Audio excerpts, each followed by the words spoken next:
Nanti ketika masuk ke alam kubur, kata Allah, ada kenikmatan luar biasa bagi orang yang telah menyiapkan bekal. Jadi kan begini logikanya. Anda nggak mungkin datang ke sini kalau nggak menyiapkan bekal dulu kan?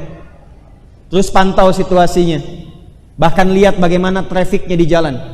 Yang ini padat, belok ke sini. Yang ini penuh, cari alternatif, gitu kan? Baik, itu untuk menuju satu tempat saja di dunia. Gak mungkin Anda tiba ke sini kalau tidak mengenal jalannya. Menyiapkan bekalnya. Nah, gak mungkin bisa ke sini kalau nggak tahu situasi dan jalannya. Berbahagianya, bersyukurnya kita, alam kubur itu jelas di Al-Quran dibentangkan informasinya. Ini suasananya.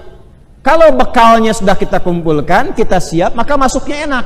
Jangan engkau duga, orang yang menjadikan semua kegiatannya saat di dunia untuk mencari bekal persiapan pulang ke alam kuburnya sebelum ke akhiratnya, wafat begitu saja. Bal ahya'un, tapi dia di alam kuburnya akan diberikan kehidupan dengan fasilitas yang mewah. Inda rabbihim yurzaqun, dilimpahkan rizki yang tidak pernah berhenti. Farihina bima atahumullahu min fadlih, saking banyaknya rizki yang dilimpahkan, dia merasakan kegembiraan yang luar biasa. Ini poinnya. Wa yastabshiruna billadzina lam yalhaqu bihim min khalfihim alla khaufun 'alaihim wa la hum yahzanun. Kalau dia mampu artinya nggak mampu. Kalau dia mampu, dia akan berikan informasi kepada temannya yang belum pulang, temannya yang belum wafat. Cepat, nyusul sini, jangan tangisi saya, apalagi meratapiku. Jangan tangisi, jangan merapat. Kalau bisa jangan meratap, kalau bisa cepat nyusul gini. Di sini lebih indah, lebih enak dibandingkan dengan sekarang aktivitas yang sedang kau jalani. Lengkap. Cara meninggalnya dijelaskan. Kalau ingin tenang, turun Quran surah 89 ayat 27 sampai 30. Ya ayyatuhan nafsul mutmainnah, irji'i ila rabbiki radiyatan mardiyah fadkhuli fi ibad. Ibad itu bekalnya, orangnya jamak dari kata abdun ibad, pekerjaannya ibadah. Wa ma khalaqtul jinna wal insa illa liya'budun. Semakin banyak ibadah, orangnya disebut dengan abdun, jamaknya disebut dengan ibad. Jadi ibadah yang kita kerjakan ini akan mengantarkan pada suasana kematian yang tenang dan bekal yang dijanjikan penuh dengan kenikmatan. Cuma persoalannya, maaf, sampai dengan maghrib ini saja, berapa persen waktu yang diberikan kepada kita yang menjadi ibadah di dalamnya?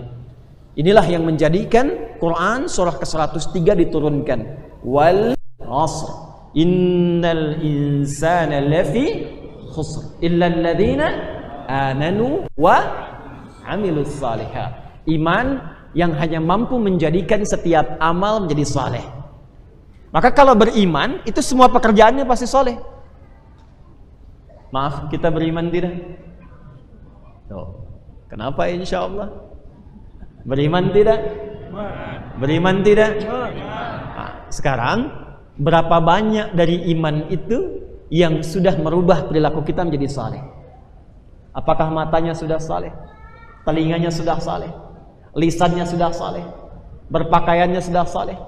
Pekerjaannya sudah saleh, di rumah sudah saleh, mendidik anak sudah saleh, belajarnya sudah saleh belum? Nah, itu yang mengantarkan kita pada kemuliaan. Kuncinya di iman. Untuk bisa menguatkan iman, supaya merubah semua kegiatan kita menjadi saleh, seperti dulu orang jahiliyah dirubah menjadi khairul ummah, maka Allah menurunkan satu panduan kepada Rasulullah SAW yang harus diajarkan pada semua umatnya dan diteruskan sampai dengan akhir zaman sekalipun beliau telah meninggalkan dunia ini. Maka itulah Al-Quran. Itulah apa? Al-Quran, panduan kehidupan yang membimbing setiap hamba menjadi lebih baik dan berpotensi mendapatkan kesuksesan dan kebahagiaan di setiap tempat yang ia pijak. Maka dalam bahasa Arab disebut dengan hudan namanya. Apa namanya? Hudan. Maka Al-Quran diturunkan di hari mulia bulan mulia sebagai hudan pedoman untuk semua manusia tanpa kecuali yang menginginkan kesuksesan dan kebahagiaan dunia dan akhirat.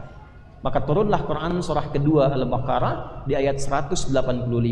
Syahrul Ramadhanal ladzi unzila fihil Qur'an hudan linnas. Diturunkan Al-Quran di bulan Ramadan itu tujuan pokoknya bukan sekedar ingin mengangkat keistimewaan dan keagungannya, tapi ingin memberikan pesan penting di dalamnya bahwa ini pedoman hidup kita. Alhamdulillah, ini nggak bisa disangkal. Bacaannya abadi sampai dengan sekarang. Tak ada yang kurang satu huruf pun, tak ada yang berubah satu titik kalimat pun. Dituliskan mushaf, isinya sama semua. Orang penghafal bisa dicek hafalannya sama semua. Maaf, saksi sejarahnya masih hidup, rasulnya dibuktikan ada, tempat lahirnya ada, tempat hidupnya ada. Orang-orang yang dulunya berada dalam titik nadir keburukan jahiliyah berubah menjadi khairu ummah setelah diberi petunjuk oleh Al-Quran, dan semua sukses. Yang di birokrasi dapat capaian tertinggi, yang bisnis gak nanggung, kekayaannya luar biasa. Yang di militer gak nanggung, 38 panglima, satu panglimanya bisa menaklukkan Persia dan Romawi. Dan kemanapun mereka berpijak, selalu membangun dan memakmurkan tempat di mana mereka berada. Itulah Al-Quran. Jadi Al-Quran itu solusi, bukan cuma bacaan.